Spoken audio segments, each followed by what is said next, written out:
Well, good morning, everyone, and thank you very much for being here. My name is Sergio Guerreiro. I'm the Senior Director for Strategy and Knowledge Management at 3.ª Portugal, and it's my pleasure to moderate today's webinar.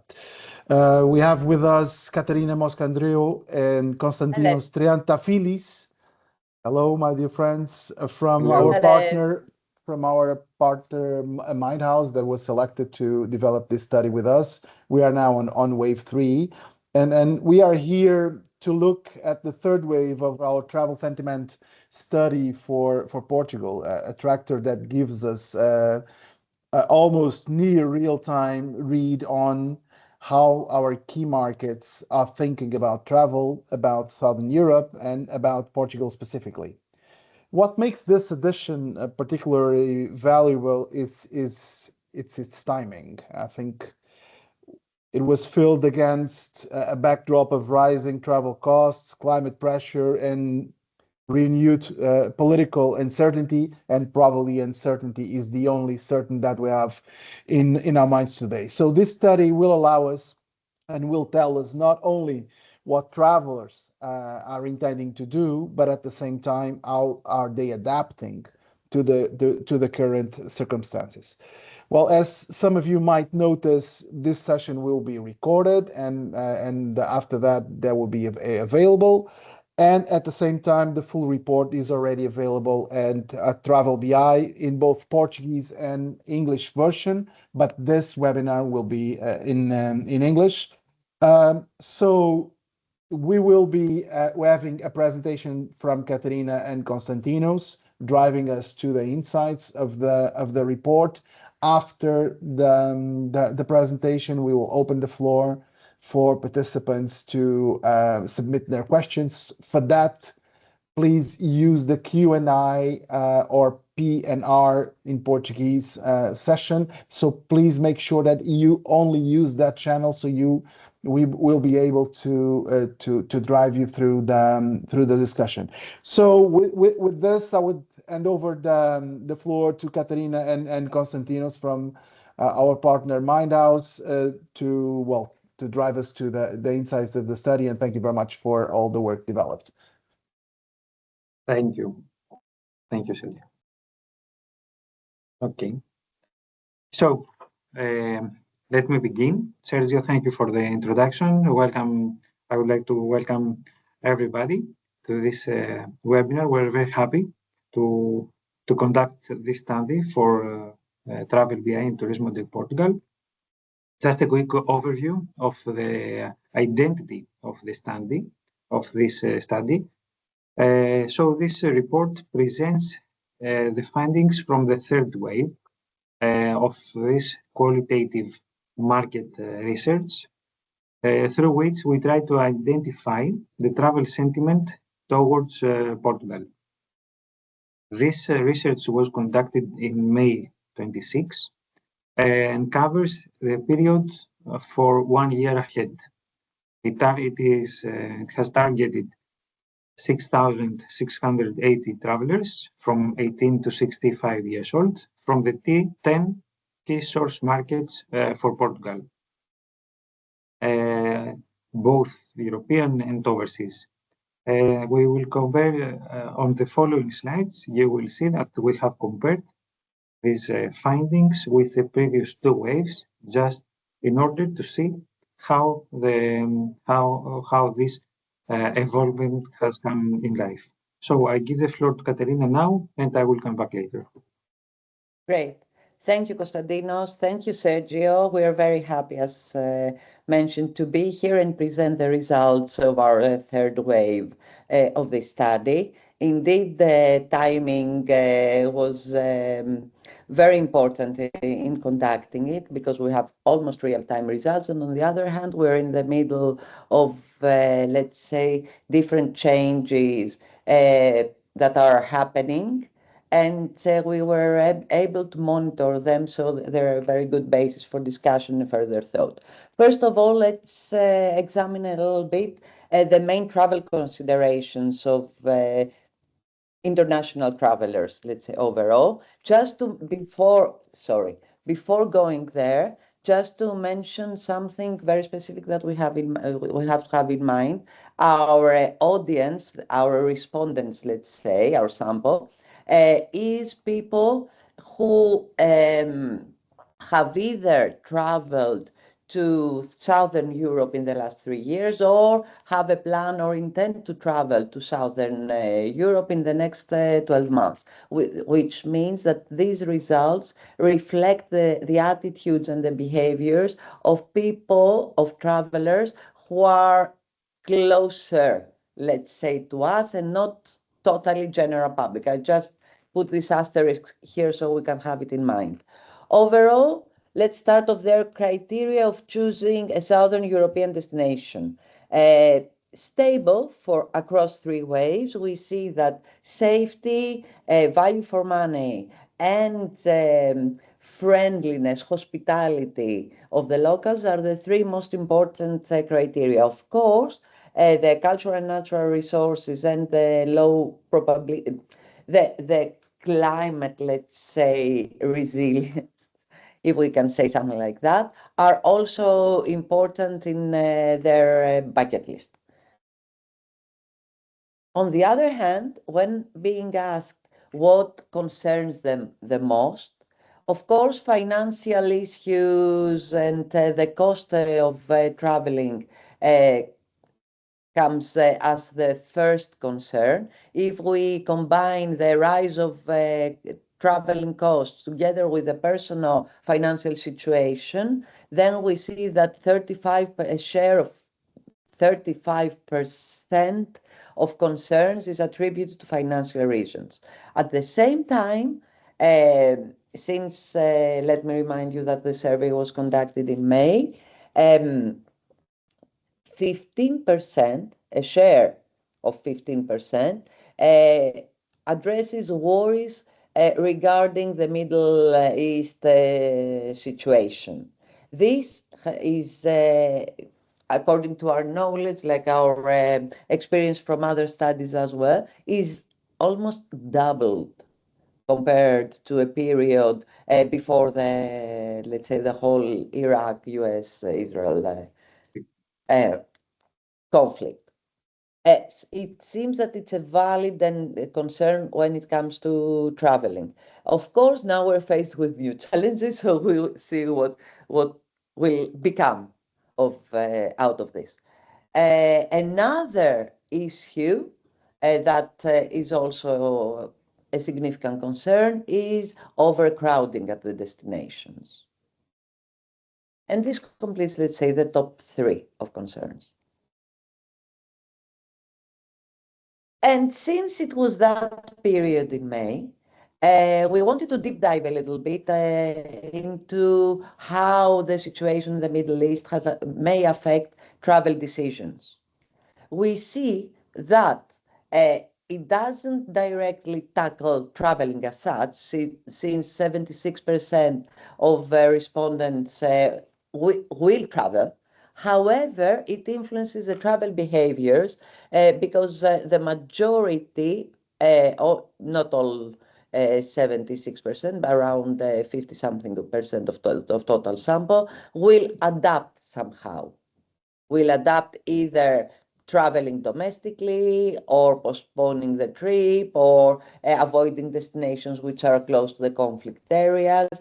And only 19% is not affected at all. As we can see, those who are most affected are US travelers. Those are the ones that will mainly either avoid traveling or only travel domestically, which, as we will see, also influences the flows towards Southern Europe destinations, and we will see this later on. In any case, we have to keep in mind exactly that the geopolitical upheaval, let's say, influences travelers, and geopolitical upheaval influences mainly the choice of destination, the way they travel, but not that much their decision to travel or not. And since we're talking about the current challenges, we have also examined how climate change may affect travel behaviors.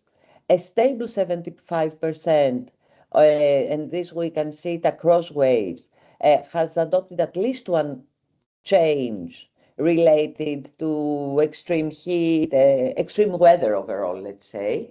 And what we can see is that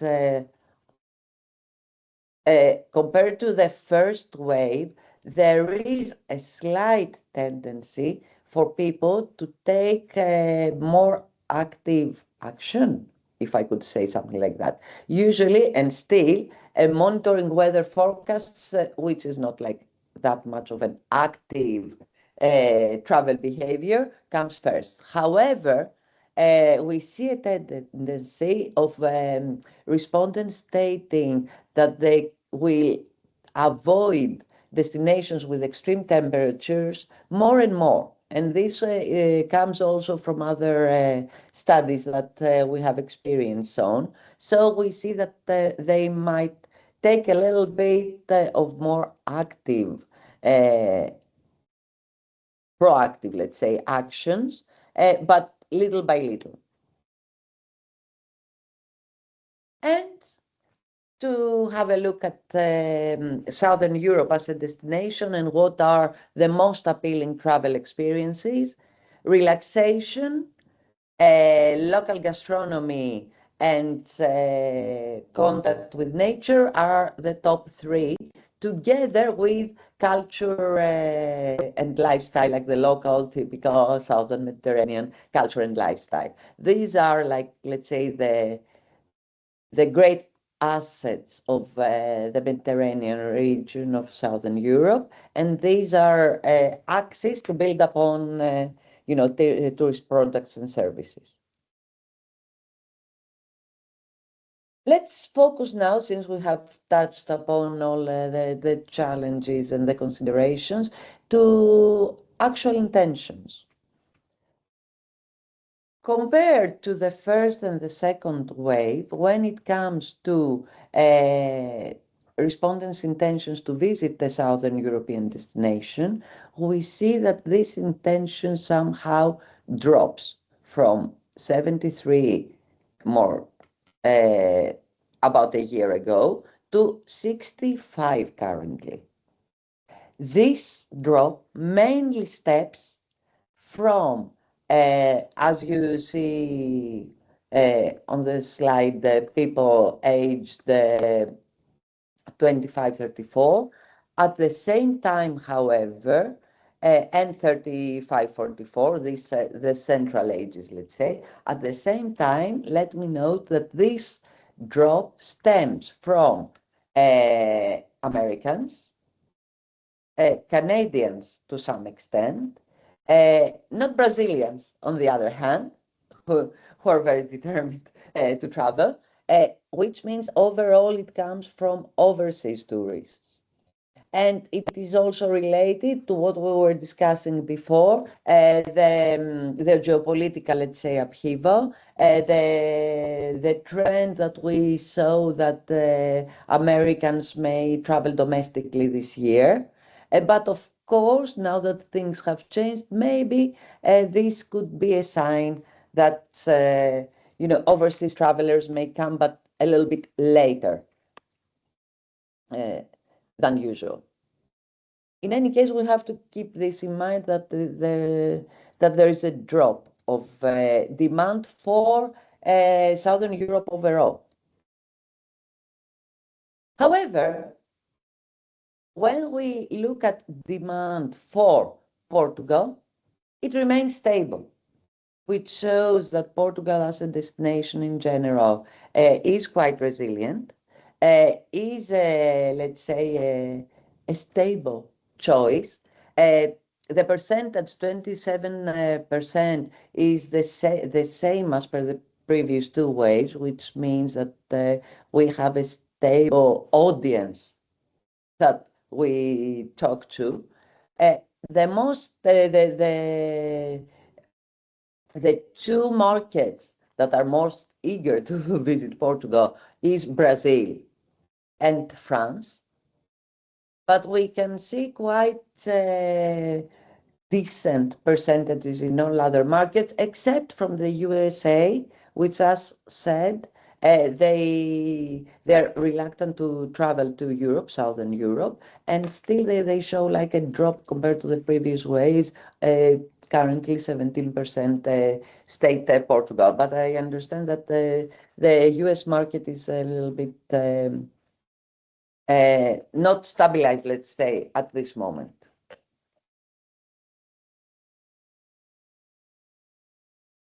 Among those who intend to visit Portugal, it's very interesting that stable across waves, 2 out of 3 of them are repeat visitors. So this verifies once more that we have a large, let's say, target group that come to Portugal again and again, and it is within their choices, of course, due to vicinity, as is the case of Spain, but also, if you see, Netherlands, UK also have high percentage of repeat visits. On the other hand, Italy, for example, which is quite close, now I'm just mentioning, is when we look at Italy, it's like 50% of visitors, quite lower than in total, that are repeat visitors of Portugal, and this might be a window of opportunity. Why would they travel to Portugal? Okay, it's the summer, 74% is for leisure, and we have a 12% that intends to visit friends or relatives. This goes up for Brazilians, and to an extent, lower extent, US travelers and UK travelers as well. What is interesting is, again, focusing on the US, we see that only 53% will travel for leisure. The rest will be either for events, for business, or visit friends and relatives. And this also confirms this reluctance that is recorded across the wave from the part of the US market to travel to Southern Europe as they usually do in general. And the type of holiday they are looking forward to enjoy in Portugal, an equal share, and this is interesting because we are in the summer and in the summer season, and one would expect that sun and beach would be the dominant, let's say, type of holiday. Those who want to visit, who intend to visit Portugal, are equally split in between culture and heritage trips and sun and beach trips.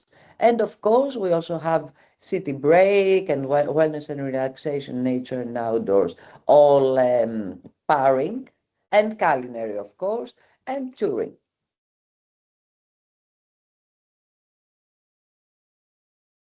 Let's get into the details of the planning of this trip to Portugal. Of course, always referring to those who intend to visit Portugal in the next 12 months.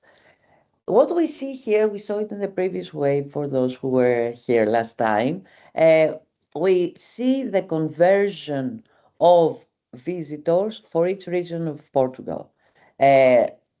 Actually, the conversion rate determines the share of those planning to visit its Portuguese region compared to the awareness of the region, which means that, for example, if we look at Lisbon, with the Lisbon area, which has a very high awareness, we can see that compared to its awareness, the ratio of those intending to visit it is a little bit lower than, for example, Central Portugal region, where we have lower awareness, but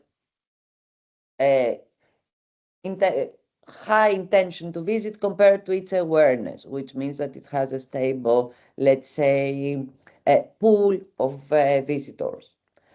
What we see here is that, for example, Madeira, the south, Algarve, the island, like the summer, let's say, destinations, some of the summer destinations of Portugal could benefit from some call to action campaigns, even last minute ones, because we can see that the ratio of visitors can increase. How do they get informed about their forthcoming trip to Portugal? As always, and as expected, search engines, travel websites, social media, online maps are like the instruments that travelers use to get informed and plan their trip to Portugal. However, what we see, and we see it from one wave to the next, is the increase in the use of AI tools, currently 14%, which is it's the same share, like if we combine the different AI tools listed here, it's the same share as travel websites, and just 1 percentage point below online search engines. We can understand that AI tools have entered the traveler's life and traveler's toolkit, let's say. Excuse me. As is expected, half of travelers, I remind you, like the window that we were asking is like the next 12 months. So half of travelers, 49%, intend to visit Portugal during the summer season. We have another 16% that intends to visit during the autumn season.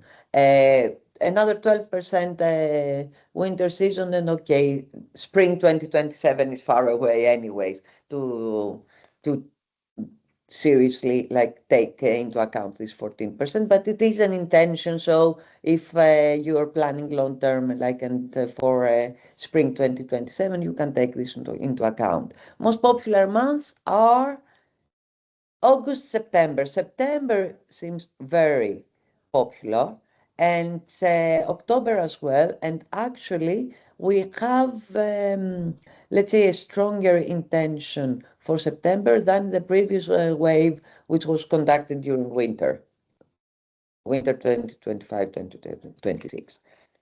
How they book? Independently to a large extent. These results are consistent across waves. 57% book independently, or transportation and accommodation package, another 26%, and only 17% currently book their whole trip and experiences from an operator. We can also see that those who plan to visit Portugal, compared to the winter wave, have proceeded into making some arrangements, booking arrangements already to a higher extent. It was 34 during the winter wave, now it's 39%. Of course, this allows, we have another 31% that have decided that they want to visit Portugal but have not made any booking. So any call to action campaigns, as we said before, especially for the destinations that we want to support and promote, would be really valuable. How will they travel to Portugal? By air, of course, except from Spain, they will drive, and France, they will also drive, which I guess is quite understandable due to their vicinity. Where will they stay? We have half of them will stay at a hotel, and we have a considerable and stable across waves, 25% that will that prefer short-term rentals, and this is something, let's say, that we need to keep in mind, since our experience, let's say, with other destinations, usually shows a great variety, let's say, of accommodation options, at least not that like 2 accommodation options collect 70% of all visitors, at least stated.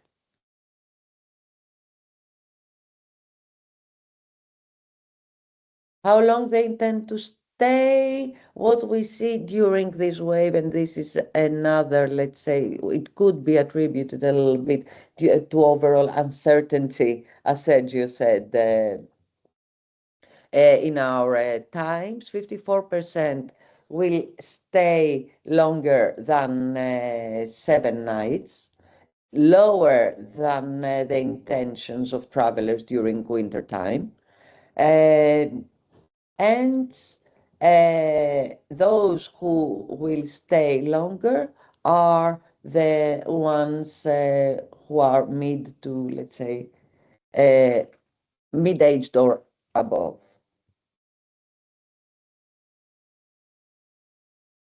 And their budget, finally. Their budget varies, the main budget, let's say, from 1 to 2,000 euros. This is, let me just note, per person, including accommodation, activities, and transport. That's how the question was phrased.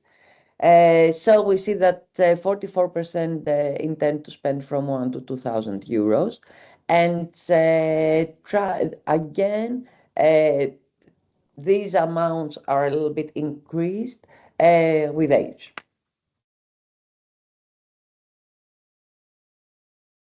So those were the, let's say, the key points and the key findings of our study. Let me now pass over to Konstantinos. Thank you, To Katerina. sum up a little bit. Yes, allow me to sum up what we have seen, all these figures, all this data from what Katerina presented. So what are our key takeaways?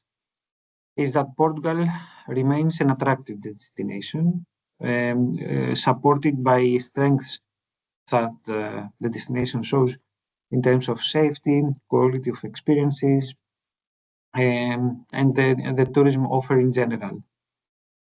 At the same time, the travelers are becoming more selective.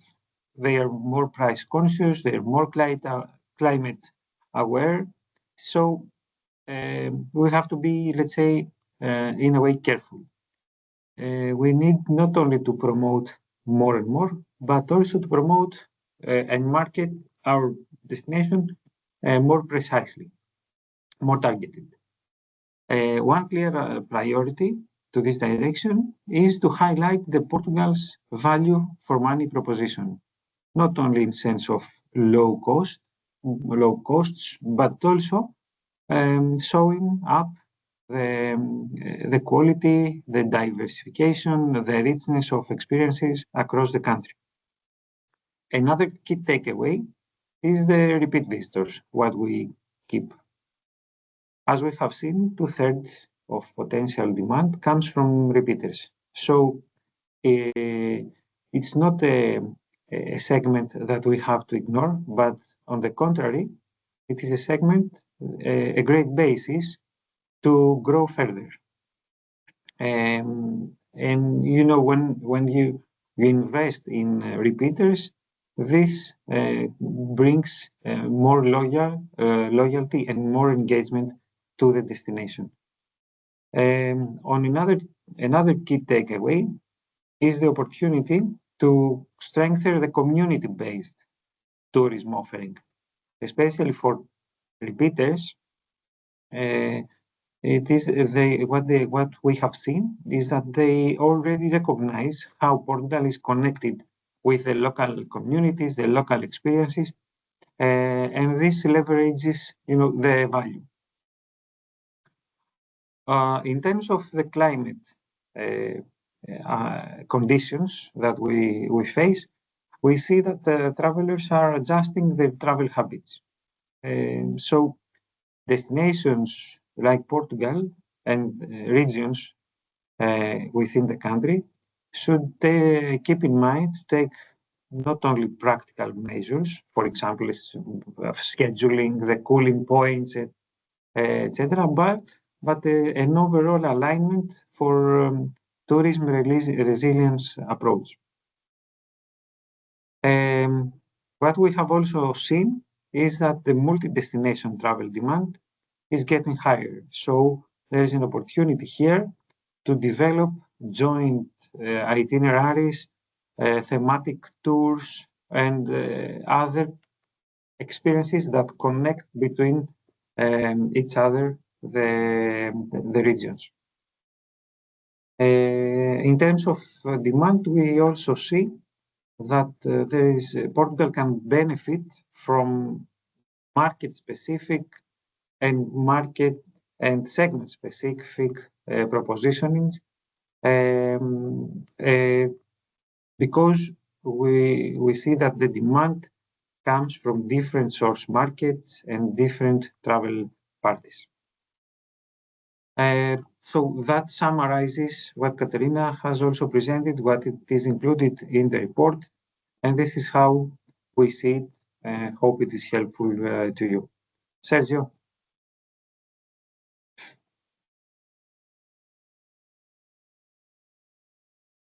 Thank you.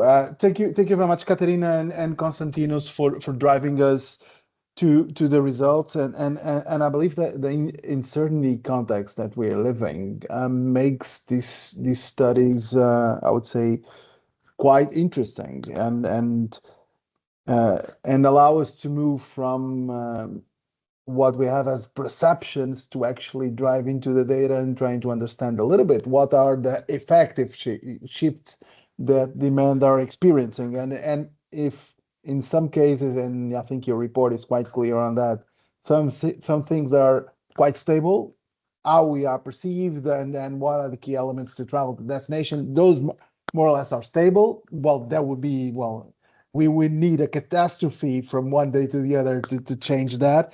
But I think the most important things is to track in this uncertain period what are the transformations that the market is experiencing, and also to actually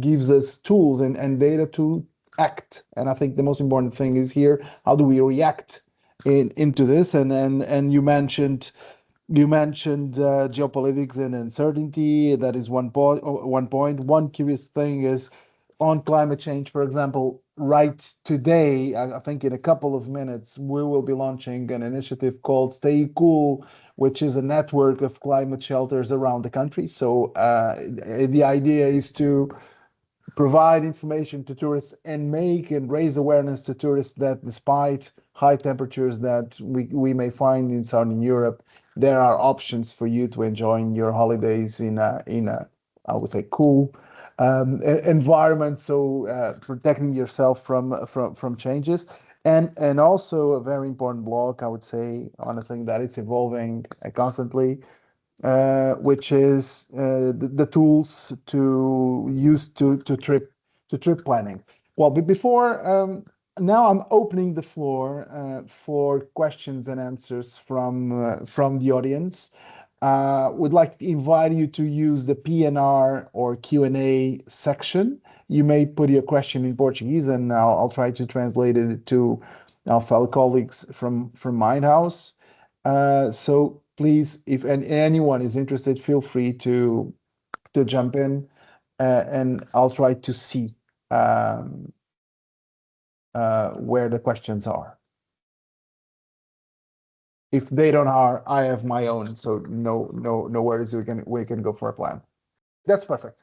Okay, so on well, my first question goes obviously to geopolitics. I think probably is one of the major shifts that we have on the table, and this study and these waves actually shows that the conflicts is starting to make some awakening on decisions from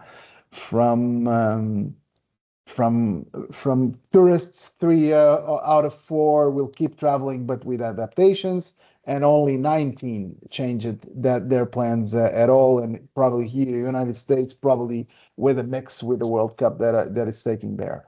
How resilient do you judge demand for Portugal to be if tensions, let's hope not, but if tensions deepen, and what are the leading indicators we should be watching between waves so we're not caught reacting after the fact? Okay, that's very interesting. The geopolitical is something we face, and not only when we discuss with destinations, but also with the private sector. Everyone is concerned about this situation. But now, what we've seen at this stage, that Portugal seems to remain resilient, but it depends on certain conditions. And the reason I say that is because we see the majority of travelers to still intend to travel, but they do also adapt their pattern. They don't travel with full confidence. So the market is holding, but it's clearly becomes more sensitive. And as far as Portugal concerns, is that it looks like that we have a rerouting or a decision adjustment scenario rather than a cancellation scenario. So it's adaptation. And this, or as Katerina highlighted earlier, it is applied especially to long-haul markets and especially for the US. What we suggest that we should monitor throughout the waves is that we should monitor the overall intention of the markets to travel to Southern Europe and to Portugal, to monitor any differences in the share of travelers that they will postpone or they will travel domestically or they will avoid traveling at all. A third point that I would suggest is that looking at the booking process, because we see at that stage many alterations, some adjustments. So it might be a signal of something is affected. And of course, the long-haul markets, especially the US and the Canada, what is happening to their countries. How, as we saw, most markets are concerned about their financial, but also the financial situation overall. So for these target markets, these long-haul markets, also let's have an eye on that. Thank you, Konstantinos, and I think monitoring the developments in markets it's key, and for that we have our tourism teams abroad that are following our main markets to Portugal, so keeping us informed of transformation. So we have questions here. I must say, please, I would like to ask participants to use, please, the PNR, because it allows me to guarantee that every question is solved. We have one question here, which is from Leonor Camera, that says, within this study, you didn't do the segmentation of profile of customer. So individual traveler, families, couples, luxury travel, etc. I think we have something on groups, no? Well, actually, we have the travel companion, let's say, but no, a full segmentation of the classic full segmentation of different types of travelers. We have not conducted this analysis. However, we're mainly based on key demographics such as is source market, age, gender, and then we have like other demographic elements that may enrich the analysis, but not in the terms of segmentation. And we also monitor if they have traveled or not if they are potential travelers. Yes. Yeah, absolutely. That was the extra point that was clarifying as well, and that serves for everything, including repeaters. For example, we're talking about a panel of respondents that intend to travel to Southern Europe, not exactly the ones that were already here. So it's another kind of study that actually we have on the pipeline to do as well. So we have another one that is from Francisco that says, regarding awareness about Lisbon city and Lisbon great area, it seems that there's still a coordinate work between all institutions to improve, in which concerns to the promotion of the region, once there is a big gap between knowledge and about willing to visit. What do you think? Well, overall, what happens is like popular destinations enjoy very high awareness. So the intention to visit, the ratio, let's say, is usually lower because they are more, let's say, they address everyone. On the other hand, yes, the hotspot areas, if I could call them like that, of Portugal could benefit of broader awareness and maybe a little bit like, beyond the known, the familiar source markets. And on the other hand, as also stated in the report, for according to the season, call to action campaigns, regional ones, let's say, for example, see Madeira, see Azores, see Algarve, etc. They could also expand, not only attract more visitors, but also expand on the source markets, so awareness will also increase. Okay, thank you. Thank you, Katarina. Now, another question that I believe it was on the chat, but I'll try to read it. But it's actually to us, Turismo de Portugal, which is, do we have some data related to shopping tourism in Portugal?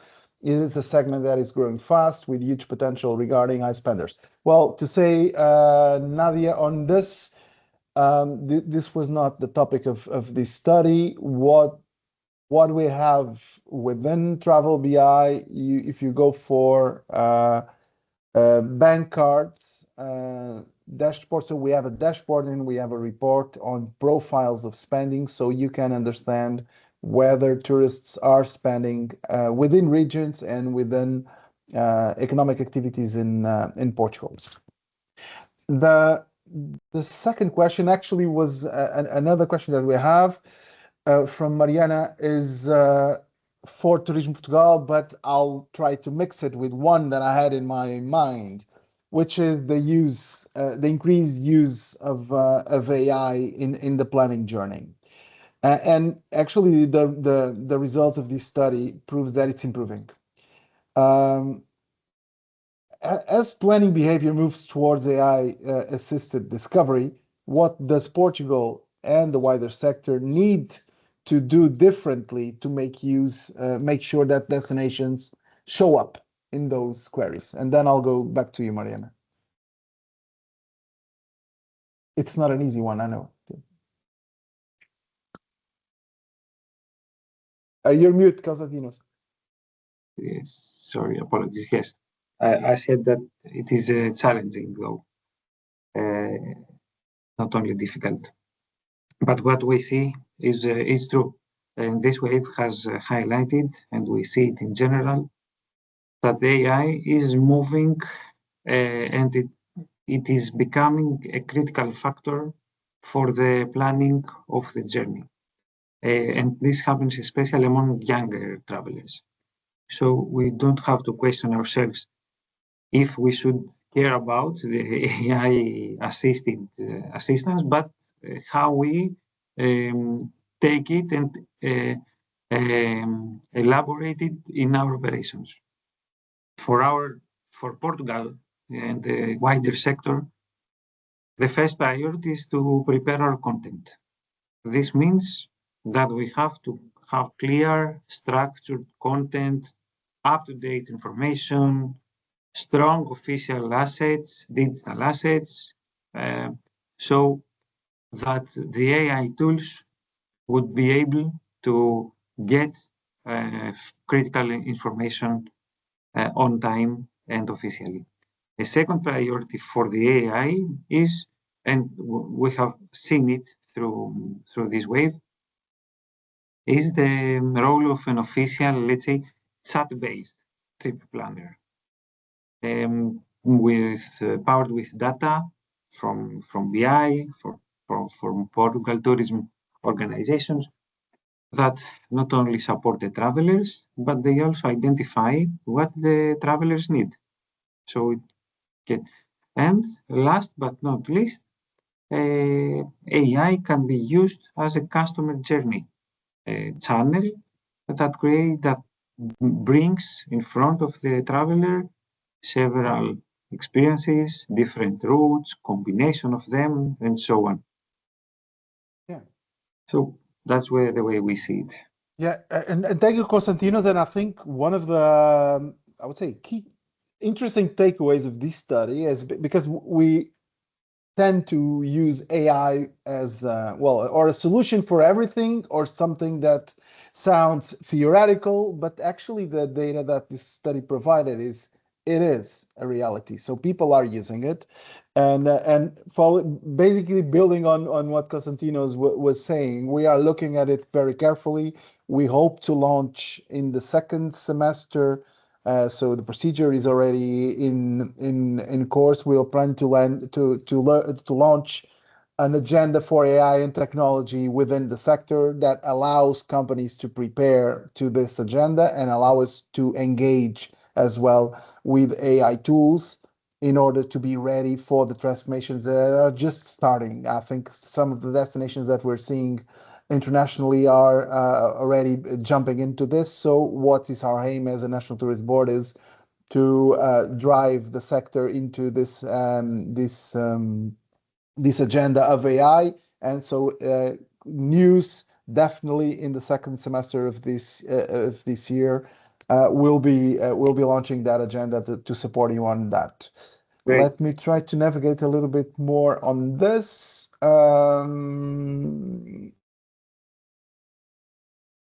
So we have one from Teresa that is also for us.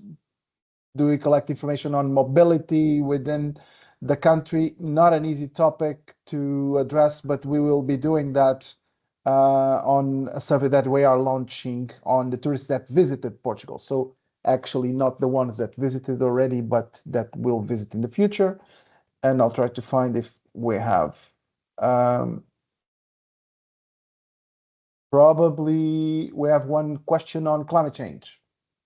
So, and probably it's for you guys. So climate change is striking us hard, Portugal in particular. I think almost all Southern Europe countries are living with this.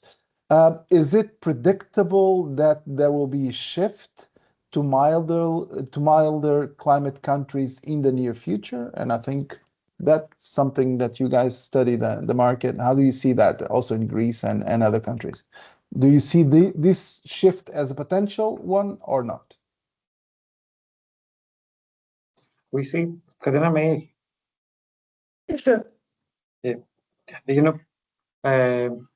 It is a reality, and we have to address this situation. So we must be flexible on what we offer and how we offer it. What we see, not only in Portugal, but also in other reports and other studies that we conduct, is that the travelers are willing to adapt and to adapt their traveling, their journey. Hopefully, we don't see cancellations or avoid travel, but very few, very little figures on that. So it is a matter of adaptation, I would say. If I may add, what might be here, okay, what they say, like in every crisis, there's an opportunity. For example, from other studies, we see that there is a part of travelers who are willing to explore, let's say, second-tier destinations, not very popular destinations, etc.